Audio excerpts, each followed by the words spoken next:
मिलकर सुनते हैं, महसूस करते हैं प्रकृति की भाषा को। चलो सब साथ-साथ उसके अंदर की आवाज को सुनते हैं। वो कहती है पशु, पक्षी, जानवर, ये झरने, इनमें तो फिर भी बैलेंस नजर आता है।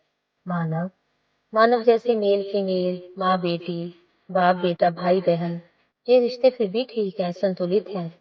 पर पति पत्नी, प्रेमी प्रेमिका रिलेशनशिप की एनर्जी थोड़ी अनबैलेंस या संतुलित नजर आती है। आपने देखा यह असंतुलन दिखा आपके जीवन में, आपके मालिक लोग आ गए।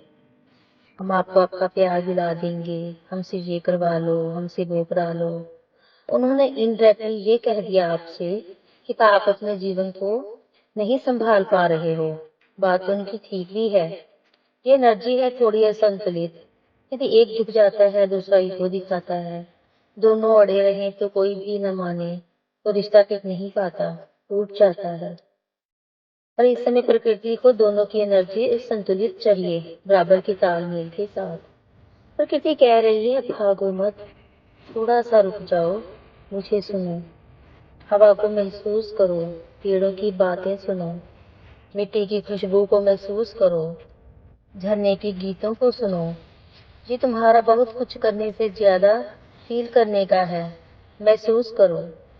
ये बातें मैंने दोनों लोगों से की कि प्रकृति को फील करना है, उसको समझना है, उसकी भाषा को समझना है। ये सब सुनकर एक की आंखों में आंसू आ गए और वो चुपचाप से सुनती रही, क्योंकि वो कनेक्ट हो गई थी।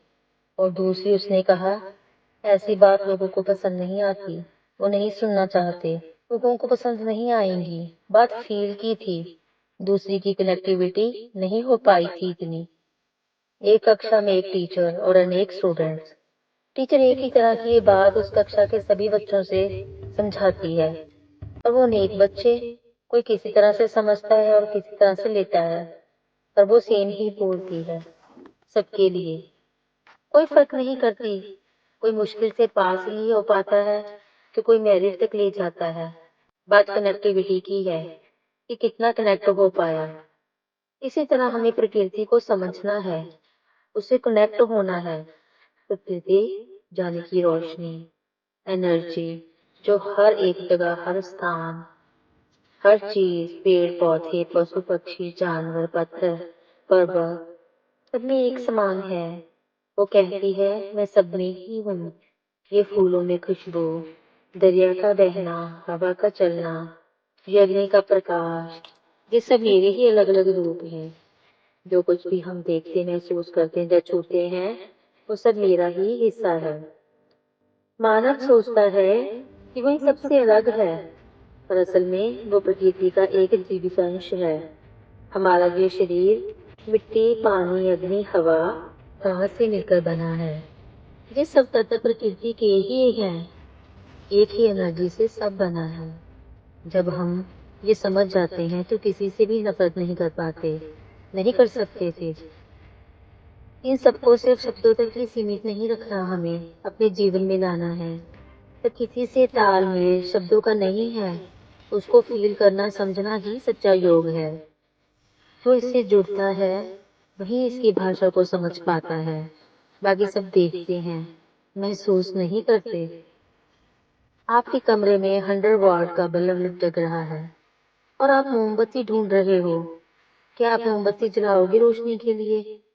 आप क्यों नहीं मानते कि आप पूर्ण हो? आप में सारी संभावनाएं हैं।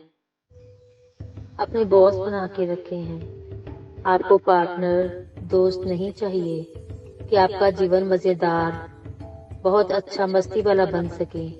आपको अपने मालिक चाहिए। जो प्रकृति से जुड़ता है वही इसकी भाषा को समझ पाता है। प्रकृति की भाषा है, वो अंधी नहीं है। जो दूसरों को दुख देते हैं, उनकी रुकावट बनते हैं, फिर वो अपने तरीके से समझा भी देती है कि उसका न्याय शब्द नहीं, अनुभव है। इन सबसे तालमेल बिठाना है, शब्दों से नहीं, जीवन को बदलकर। मैं एक आर्टिस्ट हूँ, प्रकृति की, नेचर की पेंटिंग्स बनाती हूँ। रंगों का मेरे जीवन से बहुत गहरा संबंध है। हर एक रंग कुछ न कुछ कहता है। हर एक रंग आपको कहानी सुनाएगा, आपको मेरे जरिए। कुछ भी बात बुरी लगी हो, आपसे हाथ जोड़कर माफी मांगती हूँ। अपनी जर्नी आपसे शेयर करना चाहती हूँ, क्योंकि मैं भी आप सबका ही एक हिस्सा हूँ। आपके जीवन में रंग बिखरे मेरे कैनवस की तरह। आप प्रकृति की भाषा को और अच्छे से समझें, उसे तालमेल बिठाएं और आपका जीवन खुशियों से भरा रहे। Bye bye.